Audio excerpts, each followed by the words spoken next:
하나님 감사합니다. 저희들이 아는 이름 중에 예수님 이름 같은 이 없음을 이 시간도 고백합니다. 저희 백성의 죄를 그에서 구원하시기 위해서 오신 예수님, 또 우리의 삶의 주인 되셔서 우리를 영원한 평안하고 안전한 길로 인도하시기 위해서 오신 주님, 이 아침에도 저희들의 주님이 되셔서 우리에게 말씀해 주시고 우리 다닐 길을 알게 해주실 줄로 믿습니다. 의지하고 예수님의 이름으로 기도드렸사옵나이다. 아멘. 아멘. 네, 오늘 말씀은 창세기 11장 31절부터 12장 9절까지 말씀입니다. 11장 31절부터 교독을 합니다. 데라가 그 아들 아브라함과 하란의 아들인 그의 손자 롯과 그의 며느리 아브라함의 아내 사레를 데리고 갈대아인의 우르를 떠나 가나안 땅으로 가고자 하더니 하란에 이르러 거기 거류하였으며 여호와께서 아브라함에게 이르시되 너는 너의 고향과 친척과 아버지의 집을 떠나 내가 네게 보여줄 땅으로 가라.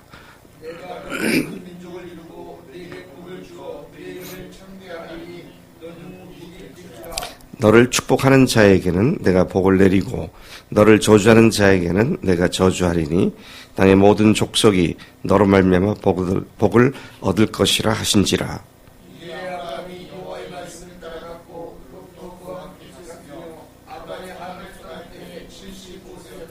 아브라함이 그의 아내 사레와 조카 롯과 하란에서 모은 모든 소유와 얻은 사람들을 이끌고 가나안 땅으로 가려고 떠나서 마침내 가나안 땅에 들어갔더라.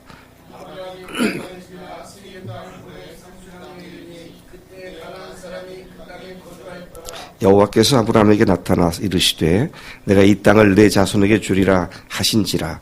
거기에서 자기에게 나타나신 여호와께 그가 그곳에서 제단을 쌓고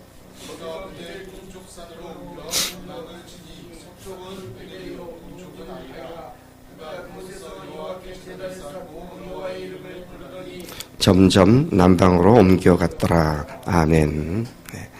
오늘 성경 본문 말씀에는 아브라함의 아버지 데라가 자기 자녀들을 데리고 자신이 살고 있던 갈대아 우르 지방을 떠나 가나안 땅으로 가려고 했다. 그런 말로 시작이 됩니다. 근데 그 데라는 가나안 땅으로 가기를 목표로 삼았었지만 하란에 거류하다가 거기에서 205세에 죽었다라는 말로 아브라함 아버지에 관한 이야기가 끝을 맺습니다. 거기까지가 아버지 세대의 이야기였습니다. 그리고 이제부터는 12장 1절부터는 마지막 창세기 마지막까지 계속해서 아브라함과 아브라함의 자손들에 관한 이야기가 계속되고 있습니다. 다시 말하면 데라가 죽고 아브라함이 본토 친척 아비 집을 떠나는 것이 한 중요한 역사의 분기점이었다. 그렇게 얘기를 할 수가 있을 것입니다. 여기서 조금 묵상을 해봤던 것은요. 왜 데라가 가나안으로 가려고 그랬을까? 결국은 아브라함도 하나님께서 가나안 땅으로 인도하셨는데 왜 가나안 땅으로 가려고 했을까? 성경에는 거기에 대해서 더 이상의 이유를 얘기하지는 않습니다.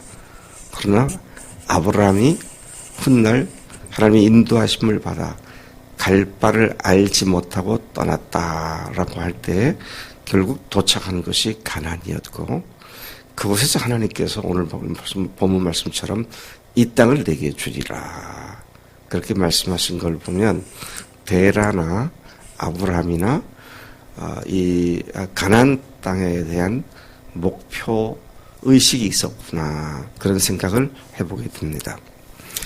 그리고 이어서 하나님께서 아브라함에게 말씀하시는 것으로 새로운 믿음의 세계가 열리기 시작합니다. 그야말로 새로운 세대가 열리기 시작합니다. 오늘 우리가 BC와 AD로 예수님의 출생을 가지고 역사의 분기점으로 삼듯이 구약 성경을 보면 하나님께서 창조한 이후 하나님께서 믿음의 세계를 창조하신 사건이 바로 아브라함이 하나님의 말씀을 듣고 순종하여 떠난 그 사건이 믿음의 세계를 여는 기원 원년이 되었다. 그렇게 말해도 과언이 아니다 생각합니다. 1절에서 보면 너는 너의 고향과 친척과 아버지 집을 떠나 내가 네게 보여줄 땅으로 가라. 그렇게 말씀을 하십니다. 네 집을 떠나라. 그래서 가라. 동사가 두 가지죠. 떠나서 가라. 그런 말씀을 하신 것입니다. 하나님은 아브라함에게 명령하시고 그에게 엄청난 축복을 해주셨습니다. 엄청난 복을 주셨어요. 하나님이 하신 말씀을 묵상 다시 해보면 참으로 놀랍습니다. 2절과 3절이 그렇게 말씀을 하고 있죠. 내가 너로 큰 민족을 이루고 네게 복을 주어 네 이름을 창대하게 하리니 너는 복이 될지라. 아브라함이 이 약속을 받을 때가 언제였습니까? 언제? 그걸 물은 거 아니에요. 그건 다 알아요. 우리 주일학교 어린이들도 다 알아요. 언제 이 큰 민족을 이루겠다고. 사례가 아직 무자했을 때입니다. 아들이 없을 때예요. 그때 하나님께서 이런 약속을 주신 것이죠. 네. 여러분, 아까 동사 두 가지를 제가 언급을 했습니다. 떠나라. 그리고 가라. 왜 하나님께서 아브라함을 떠나게 하셨을까? 오늘날도 주님 우리에게 떠나라고 하십니다. 예, 그가 가나안 땅에 가지 않고 하란 땅에 뭉개고 앉아 있으면서 복의 근원이 될 수는 없었습니다. 왜냐하면 그곳에 수많은 우상들이 득실을 거리고 있는 그런 땅이었기 때문이었죠. 다시 말하면 악한 영향을 받는 환경에 머물러 있으면서 우리가 하나님의 사람으로서 승리한다는 것은 거짓말입니다. 그 자리를 떠나야 합니다. 그래서 여러분 오늘 주님을 따른다고 하지만 여전히 내가 떠나지 못하고 뭉개고 있는 나의 삶의 자리는 없는가 잘 생각해 봐야 돼요. 그래서 우리가 이런 영향력을 일이라도 없애기 위해서 어떻습니까? 집안에 우상을 생각나게 하는 코끼리상이나 무슨 그림이나 이런 거를 다 없애려고 하는 이유가 그런 영향력을 완전히 벗어나기 위해서인데요. 네, 우리의 취미나 나의 습성이나 나의 습관 이런 것들이 아직도 나를 발목 잡고 있는 그런 것이 있다면 과감하게 떨쳐버리고 떠나야 드디어 승리하는 삶을 살 수가 있는 것이다 하는 것이죠. 자, 그러고는 떠나가는 것이면 떠나서는 이제 가는데 이 가는 길은 뭡니까?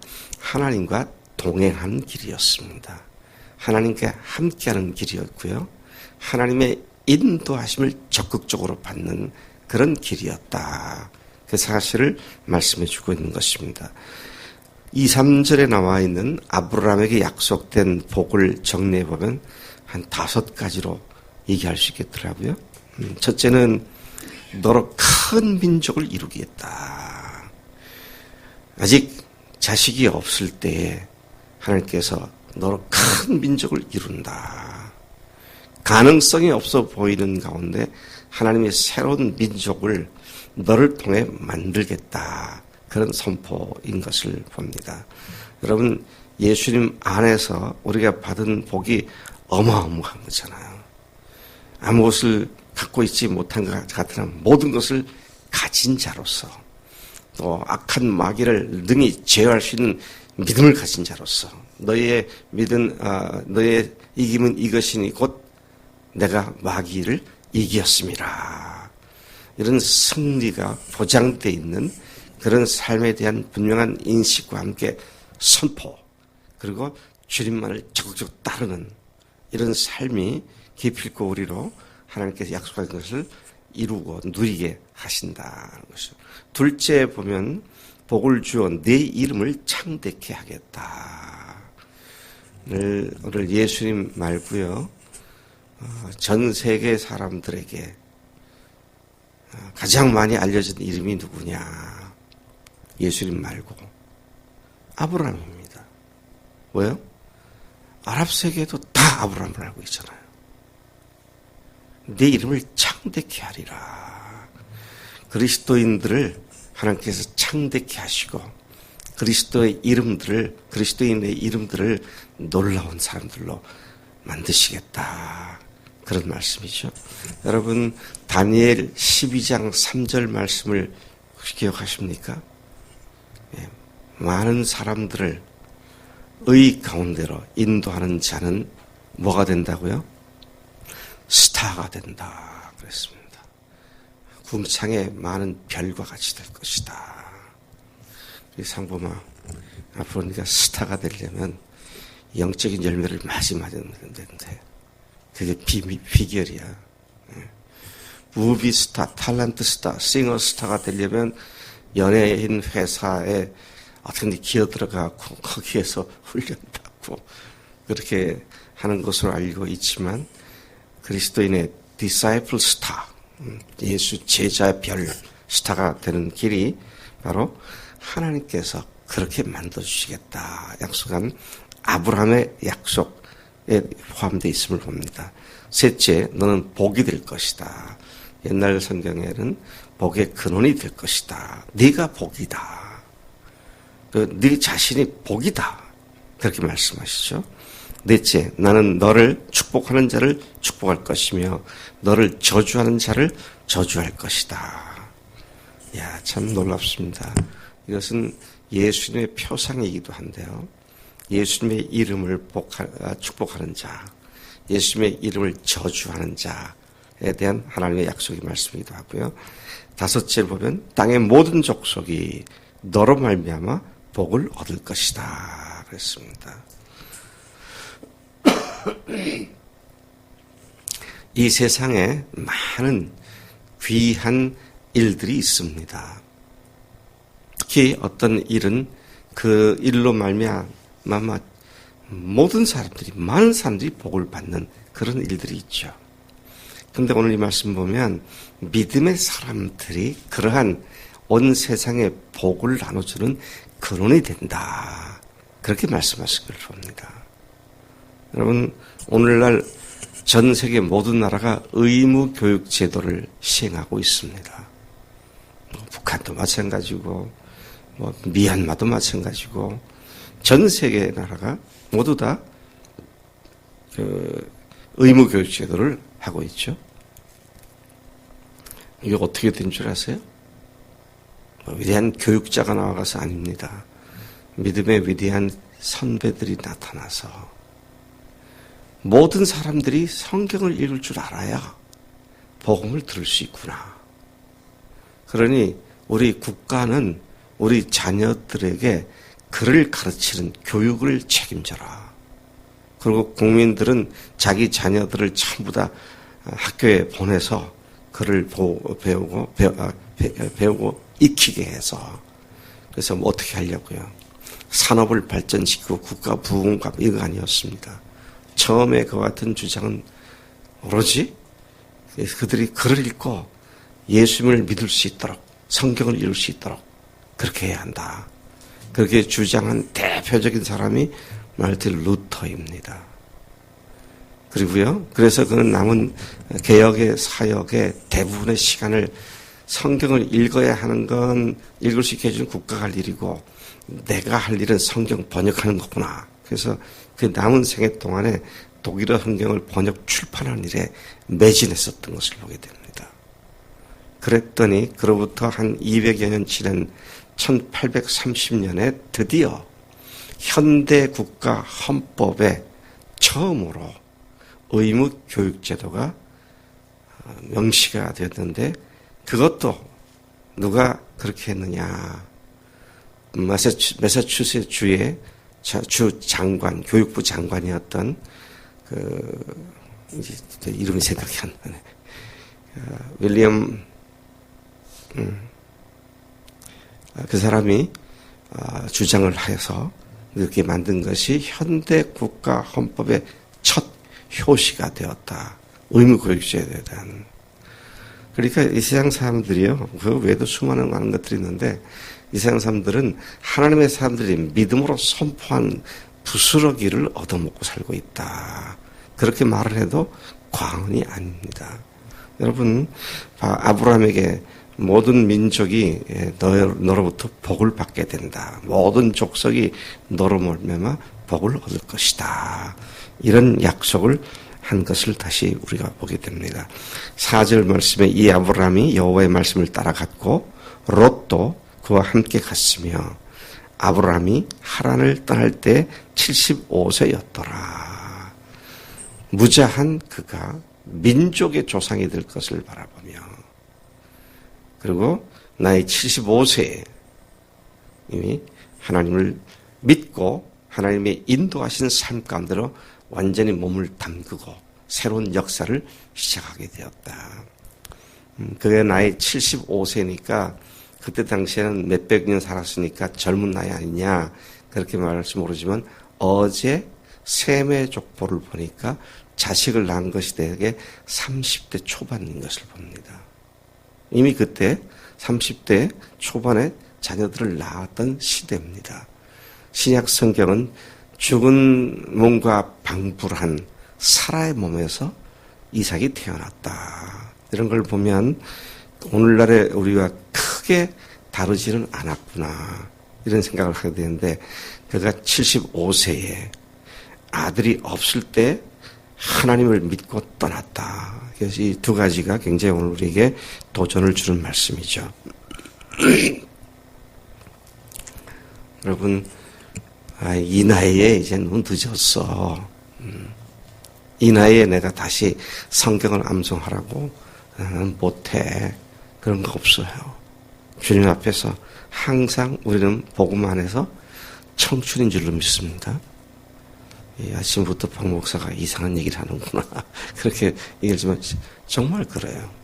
늘 육체는 연약할지 모르지만 늘 젊음의 기상을 가지고 살아가게 하는 것이 복음의 능력인 줄로 믿습니다. 네. 아브라함은 자신이 책임질 모든 가족들, 아내 사레, 조카 롯과 그리고 하란에서 모은 모든 소유, 그리고 하란에서 얻은 사람들, 이건 종들이죠.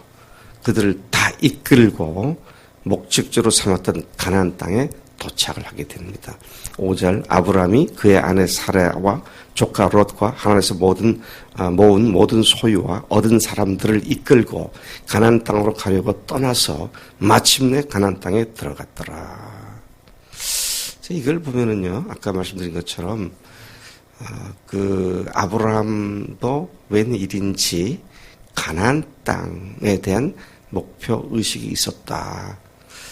아마 데라의 얘기가 더 이상 나오지는 않지만 그가 아브라함의 이 믿음의 행보의 시작이 데라가 아니었을까 이런 생각을 해보게 하는 대목이기도 합니다. 그는 가나안 사람들이 살고 있던 세겜 땅 모래 상수리 나무에 도착을 했습니다. 거기서 하나님께서 아브라함에게 나타나셔서 다시 말씀하십니다. 7절 말씀이죠. 여호와께서 아브라함에게 나타나 이르시되 내가 이 땅을 내 자손에게 주리라 하신지라. 바로 이 땅을 내 자손들에게 주시겠다고 하셨습니다. 약속하실 땅이 바로 그곳이었다는 것이죠. 갈 바를 알지 못하고 나아갔는데 구체적인 목적지가 바로 거기다라고 하나님께서 딱 점을 찍어 주신 것을 봅니다. 그는 그 말씀을 듣고 즉각적으로 자기에게 나타나신 여호와께 그가 그곳에서 제단을 쌓았다. 8절 거기서 베델 동쪽 산으로 옮겨 장막을 치니 서쪽은 베델이요 동쪽은 아이라. 그가 그곳에서 여호와께 제단을 쌓고 여호와 이름을 부르더니 점점 남방으로 옮겨갔더라. 9절 말씀도 심상치 않은 말입니다. 그 땅을 주시겠다면 거기에 완전히 말뚝을 박아야 하는데 점점 남방으로 옮겨갔다. 그래서 13절 이하에 쭉 보면 12장 12절 이하를 보면 애국까지 내려가고 거기에서 그가 곤욕을 치르고 하는 그런 일들을 보게 되는데 점점 남방으로 내려갔다. 하나님이 약속한 자리에서 점점 멀어져 가는 그런 삶에 대해서는 결코 아니 되겠다. 이런 마음을 생각을 하게 하는 말씀인 줄로 믿습니다. 하나님 아버지 감사합니다. 오늘 아브라함에게서 새로운 세계가 시작되게 하신 것을 보았습니다. 하나님 우리에게 끊임없이 하나님을 멀리하고 우상을 숭배하게 하는 영향력의 자리에서 우리도 훌쩍 떠나게 하시고 하나님 주님만을 매일 매순간 좇는 삶을 살 수 있도록 우리를 인도하시는 줄로 믿습니다. 이 아침 아브라함에게 하신 말씀이 오늘 나에게 하신 말씀으로 믿어진다면 하나님 떠날 자리를 알게 하시고 또 가야 할 곳을 알게 하셔서 오로지 주님께로만 집중하는 우리의 삶이 되도록 인도하실 줄로 믿습니다. 감사합니다. 예수님의 이름으로 기도를 쌉나이다. 아멘.